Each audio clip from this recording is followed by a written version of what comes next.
Jézabel, une figure biblique emblématique, continue d'influencer subtilement les croyances et pratiques spirituelles aujourd'hui, bien loin de l'époque de l'Ancien Testament.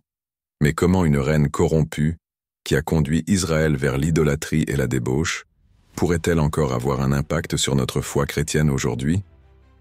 Vous serez surpris de découvrir à quel point l'esprit de Jézabel se cache encore dans certaines doctrines et pratiques spirituelles, souvent sous des apparences séduisantes et inoffensives. Dans cette vidéo, nous allons explorer les dangers invisibles qui guettent chaque croyant, même ceux qui se pensent à l'abri. Comment des enseignements déformés, des compromis avec la vérité biblique et des influences spirituelles corrompues se glissent insidieusement dans nos vies et nos églises. Vous vous demandez comment tout cela se passe? Restez avec nous, car ce voyage vous ouvrira les yeux sur des signes de dérive spirituelle que vous n'aviez peut-être pas remarqués. Mais attention, cette vidéo n'est pas pour ceux qui préfèrent ignorer les avertissements. Si vous êtes prêt à affronter la réalité et à découvrir comment l'esprit de Jézabel peut encore déstabiliser nos convictions spirituelles, alors vous êtes au bon endroit. Ce que vous allez entendre pourrait bien remettre en question certaines de vos idées préconçues sur la foi chrétienne. L'histoire de l'église de Thyatire dans le livre de l'Apocalypse est une mise en garde prophétique et intemporelle. Jésus, dans son message à cette église, commence par saluer la foi, les œuvres et la persévérance de ses membres. Mais ce qui pourrait sembler être une église robuste est en réalité sous l'influence d'une altération spirituelle subtile. Jésus leur reproche de tolérer la présence de Jézabel, un symbole de corruption spirituelle. Le nom de Jézabel n'est pas simplement une référence à un personnage historique, il incarne une idéologie et une pratique bien plus insidieuse. Cette femme dans l'Ancien Testament était une reine idolâtre, manipulatrice et destructrice. Elle a non seulement imposé des cultes idolâtres, mais a aussi mené le peuple d'Israël dans des voies de péché profond. Cette influence, bien qu'exercée sous le couvert de l'autorité royale, était une perversion de la vérité divine. Dans le contexte de Thyatire, Jézabel devient l'image d'une influence spirituelle qui se glisse subrepticement dans la vie de l'Église, changeant ses priorités, ses valeurs et même son engagement à la vérité biblique. Ce n'est pas un ennemi extérieur, mais plutôt un problème interne. Une contamination qui se développe lorsque des enseignements erronés sont tolérés et des comportements non bibliques sont acceptés. La tolérance de cette influence corruptrice n'est pas seulement un échec moral ou éthique. Elle expose une faiblesse spirituelle bien plus profonde. Jézabel symbolise cette tendance à accepter des compromis dans la foi, à se laisser séduire par des idées ou pratiques qui, bien qu'en apparence inoffensives, détournent l'âme du véritable culte de Dieu. Il est intéressant de noter que l'Apocalypse montre que cette influence ne se limite pas à un petit groupe d'individus marginaux, mais qu'elle se propage lentement, infectant l'ensemble de la communauté chrétienne. Le Christ appelle l'Église à se repentir et à rejeter ces fausses influences, soulignant que la fidélité à l'enseignement pur et à la doctrine apostolique est essentielle pour éviter cette déviation. L'histoire de Jézabel, bien que vieille de plusieurs millénaires, reste plus que jamais pertinente. Elle révèle l'une des plus grandes menaces auxquelles l'Église fait face aujourd'hui, la tentation de tolérer et même d'adopter des enseignements et comportements qui sont en décalage avec l'Évangile. En étudiant cet épisode, nous devons nous poser la question: quelles sont les influences que nous tolérons dans nos vies aujourd'hui? De quel côté penchons-nous? La réponse à ces questions dicte notre capacité à rester fidèles et à préserver l'intégrité de notre foi. La situation de Thyatire nous montre clairement que la vigilance spirituelle est une nécessité et que chaque compromis dans la vérité conduit plus loin dans l'obscurité. Reconnaître les signes d'une dérive spirituelle dans une communauté chrétienne ou dans notre propre vie personnelle est essentiel pour éviter les pièges tendus par des influences corruptives. Bien souvent, ces dérives ne surviennent pas brusquement, mais s'installent lentement, parfois de manière imperceptible, jusqu'à ce qu'elles aient pris racine. Nous devons donc être attentifs aux signes avant-coureurs, qui, bien que subtils, peuvent nous alerter avant qu'il ne soit trop tard. La tolérance envers des comportements ou enseignements contraires à la parole de Dieu. L'un des premiers signes d'une dérive spirituelle est la tolérance vis-à-vis d'enseignements ou de comportements qui vont à l'encontre de ce que la Bible enseigne clairement. Cela peut commencer par de petites concessions, une doctrine qui se dilue, une interprétation souple des Écritures pour s'adapter au mode culturel du moment, ou des pratiques qui semblent acceptables mais qui sont en contradiction directe avec la sainteté et la vérité chrétienne. La Bible est claire sur la nécessité de se tenir fermement aux principes divins, et quand ces principes sont mis de côté, même au nom de la tolérance, l'érosion de la vérité commence. Il est crucial de comprendre que cette dérive n'est pas toujours le résultat de mauvaises intentions. Parfois, elle découle d'un désir sincère de vouloir être inclusif, de s'adapter à la société moderne ou de ne pas paraître trop rigide. Pourtant, ce type de compromis affaiblit la pureté du message chrétien et affaiblit la puissance de l'Évangile. La recherche de flatterie au détriment de la vérité. Un autre signe de dérive est la quête incessante de flatterie ou de messages agréables, souvent au détriment de la vérité. De nombreuses personnes recherchent aujourd'hui des enseignements qui ne dérangent pas, qui ne challengent pas leur manière de vivre, qui ne les appellent pas à la repentance. Cela se manifeste par des prédications centrées sur des messages positifs, qui n'osent pas parler de péché, de jugement ou de la nécessité de se détourner du mal. Ces discours, bien que séduisants, sont loin de l'enseignement radical de Jésus, qui ne se contentait pas de flatter ses auditeurs, mais les appelait à une transformation profonde, à une rupture avec le péché. La recherche de confort spirituel peut devenir un piège subtil, où les croyants se retrouvent à poursuivre une spiritualité sans sacrifice, sans remise en question personnelle.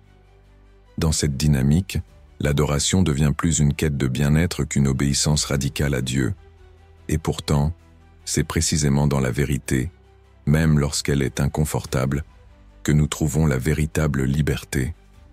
L'attrait pour les pratiques superficielles et sensationnalistes. Enfin, un autre signe évident de dérive spirituelle réside dans l'attrait pour des pratiques superficielles ou sensationnalistes qui prennent le pas sur l'authenticité de la foi chrétienne. Cela se traduit par la recherche de miracles ou de phénomènes surnaturels sans véritable transformation intérieure. Dans certains milieux chrétiens, la recherche de signes et de prodiges peut devenir une fin en soi, alors que l'appel du Christ est d'abord à la transformation du cœur, à la sanctification et à l'amour inconditionnel. Ce type de pratique peut souvent amener les croyants à rechercher l'excitation d'une expérience spirituelle plus que la profondeur d'une relation intime avec Dieu. Le danger ici réside dans la superficialité de la foi, une religion qui se concentre sur l'extériorité et les émotions, au lieu d'embrasser la repentance, la croissance spirituelle et le témoignage authentique de l'amour chrétien. Ainsi, la dérive spirituelle se caractérise par une mise de côté de la parole de Dieu au profit de plaisirs immédiats et de compromis confortables. Mais les conséquences sont graves. Une foi fragilisée, une communion dénaturée et, à terme, un éloignement du Christ. C'est pourquoi il est impératif de veiller sur nos vies et nos communautés, de ne pas céder à la tentation de ces influences qui nous détournent peu à peu de la vérité éternelle. Face au danger d'une influence spirituelle corruptrice, il devient impératif de développer une vigilance spirituelle affûtée. La vigilance n'est pas simplement une attitude défensive, mais une posture proactive et disciplinée visant à maintenir la pureté de notre foi et à discerner les falsifications qui risquent de nous éloigner de la vérité chrétienne. La parole de Dieu nous appelle constamment à être vigilants, à ne pas nous laisser séduire par des doctrines étrangères et à prendre garde à ce qui nourrit notre âme. Revenir constamment à la parole de Dieu comme source de vérité et de direction. Le premier et le plus fondamental des moyens pour rester vigilant dans un monde de plus en plus influencé par des doctrines erronées est de revenir sans cesse à la parole de Dieu. Elle est la boussole qui nous guide, le fondement sur lequel nos vies doivent être édifiées. Sans une connaissance profonde des Écritures, il devient facile d'être influencé par des idées qui semblent bonnes mais qui ne sont pas conformes à la vérité biblique. L'Écriture n'est pas simplement un livre de sagesse ancienne ou une série de préceptes moraux. Elle est la révélation vivante de Dieu, capable de juger les pensées et les intentions du cœur. Chaque chrétien doit nourrir sa foi avec la lecture quotidienne de la Bible, se l'approprier, l'étudier en profondeur et laisser l'Esprit Saint nous enseigner et nous guider. C'est à travers cette connaissance que nous pouvons distinguer le vrai du faux, l'authentique de l'imposteur. Évaluer les enseignements et pratiques selon leur conformité avec les enseignements de Christ. La vigilance spirituelle implique également une évaluation constante des enseignements et des pratiques qui nous entourent. Il ne s'agit pas simplement d'accepter passivement ce qui nous est présenté comme chrétien, mais de le confronter à la vérité des évangiles. L'Église n'est pas un lieu où tout est acceptable simplement parce que cela se dit chrétien.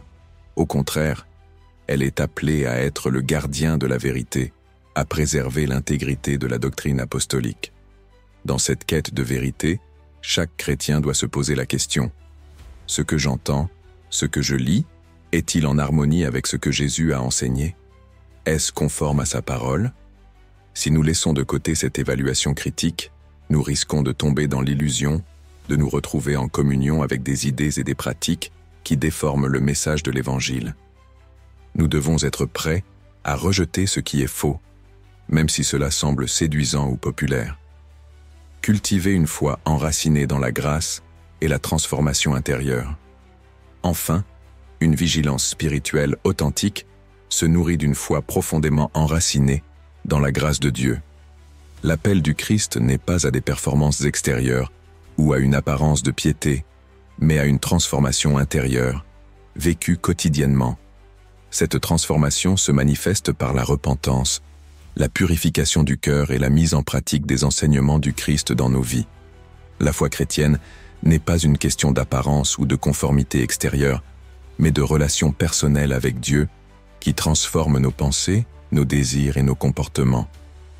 En cultivant cette foi authentique, nous renforçons notre capacité à résister aux fausses doctrines et aux influences qui cherchent à nous détourner de la vérité. Il est donc primordial de ne pas se contenter d'une spiritualité superficielle, mais de chercher à être transformé de l'intérieur. La véritable vigilance spirituelle est celle qui ne se limite pas à une simple observation des événements extérieurs, mais qui implique une introspection constante, un examen de notre propre foi et de notre manière de vivre la vérité chrétienne. L'importance de la communauté dans la vigilance collective. La vigilance spirituelle n'est pas seulement une démarche individuelle, mais aussi collective. L'Église, en tant que corps de Christ, est appelée à veiller ensemble, à se soutenir mutuellement dans la foi et à se protéger des influences négatives. Une communauté chrétienne solide est une communauté où les membres s'encouragent à se tenir fermement dans la vérité, à se corriger mutuellement avec amour et à rester unis dans la poursuite de la pureté doctrinale et spirituelle. Cette vigilance collective est d'autant plus nécessaire dans un monde où l'information circule rapidement et où les influences extérieures peuvent se propager très vite. La communauté chrétienne, en étant ancrée dans la vérité biblique, devient un phare dans l'obscurité, un lieu où la lumière de l'Évangile brille au milieu des ténèbres. Au cœur de la foi chrétienne, il y a une question fondamentale, celle de la fidélité à l'Évangile. Chacun de nous est confronté à un choix constant, celui de suivre les voies du monde ou de demeurer fidèle à la vérité révélée par Jésus-Christ. Ce choix n'est pas seulement intellectuel ou théorique, il est profondément existentiel, impactant chaque aspect de notre vie. Jésus, dans sa parole, n'a jamais laissé de place à l'ambiguïté.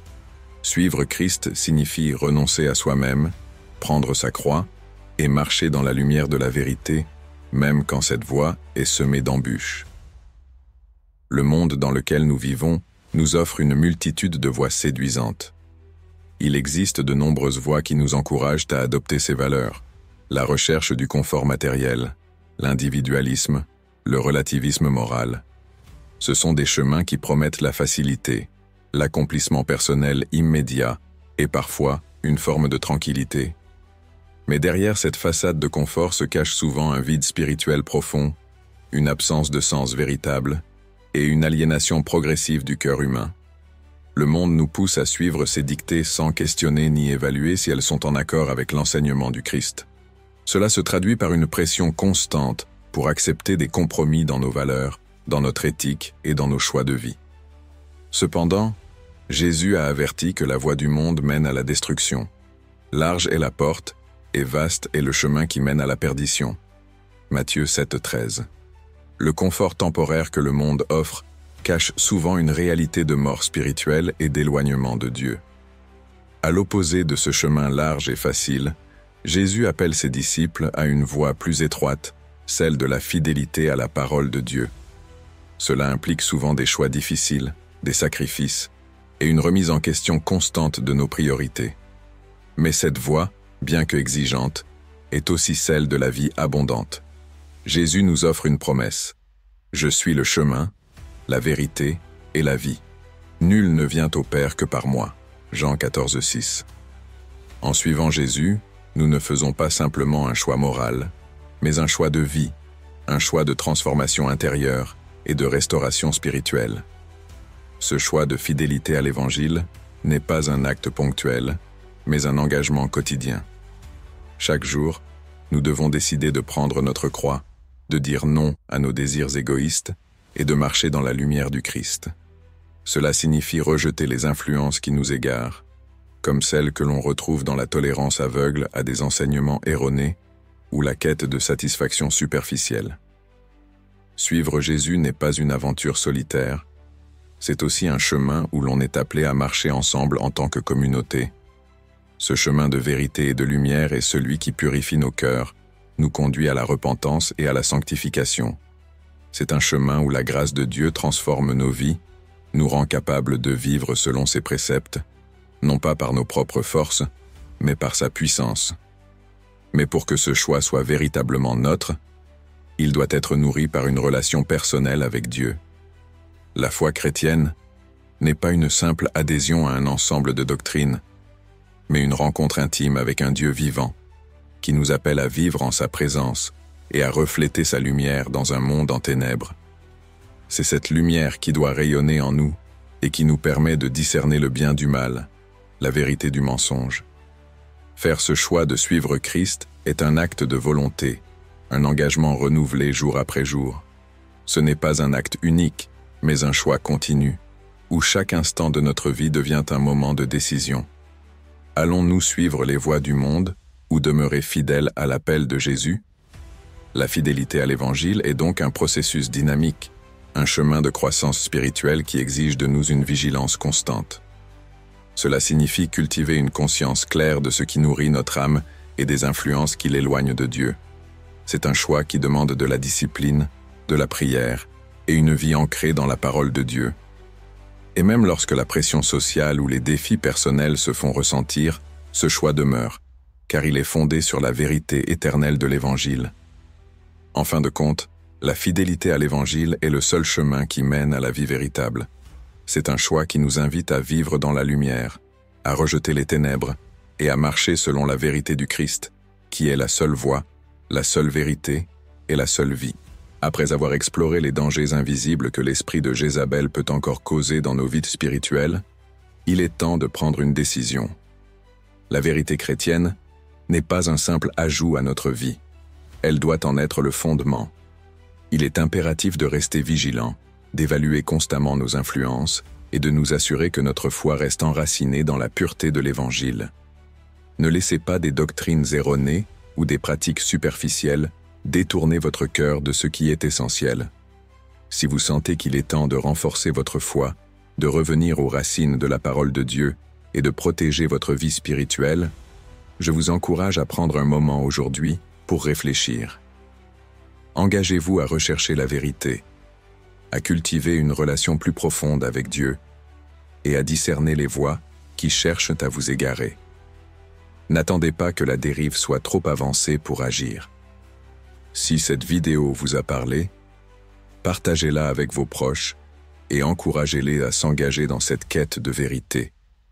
Ensemble, nous pouvons être des témoins de la lumière, résistant aux influences corruptrices et marchant fermement sur le chemin de la vérité. L'heure est venue de faire un choix. Le chemin est étroit, mais c'est celui qui mène à la vie.